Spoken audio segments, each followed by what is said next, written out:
To కమ్మని రుచులు. ఇప్పుడు నేను చేయబోయే రెసిపీ మెంతికూర బడీలు. 2 కట్టల మెంతికూరగా సన్నగా కట్ చేసి బౌల్లో వేసుకోవాలి. 1 కప్పు శనగపిండి వేసుకోవాలి. కమ్మని రుచులు. ఇప్పుడు నేను చేయబోయే రెసిపీ మెంతికూర బడీలు. 2 కట్టల మెంతికూర తీసుకోవాలి. మంచిగా వాష్ చేసుకొని అందులో 1 కప్పు శనగపిండి వేయాలి. సన్నగా కట్ చేసిన ఆనియన్ వేయాలి. తగినంత కారపొడి వేసుకోవాలి. కొంచెం పసుపు వేసుకోవాలి.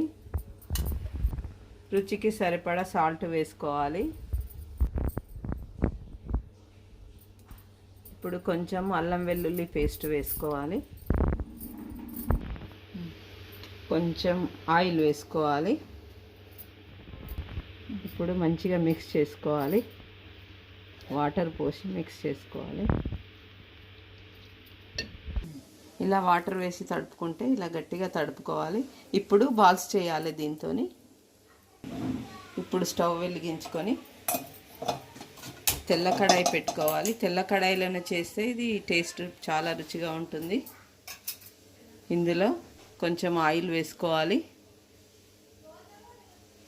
ఇలా చేతికి నూనె రాసుకుంటూ బాల్స్ చేయాలి. ఇలా బాల్స్ చేసి సిమ్లో పెట్టుకోవాలి స్టవ్.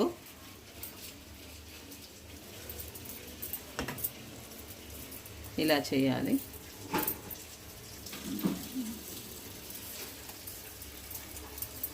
సైజు మీ ఇష్టం ఉన్నంత చేసుకోవచ్చు.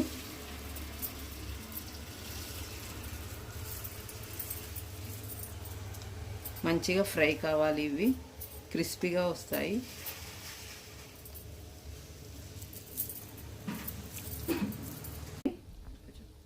ఇలా బాల్స్ చేసుకోవాలి.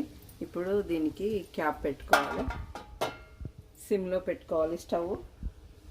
చూడండి బడీలు ఎంత బాగా ఫ్రై అవుతున్నాయో. ఇలా టర్న్ చేసుకోవాలి బడీలని.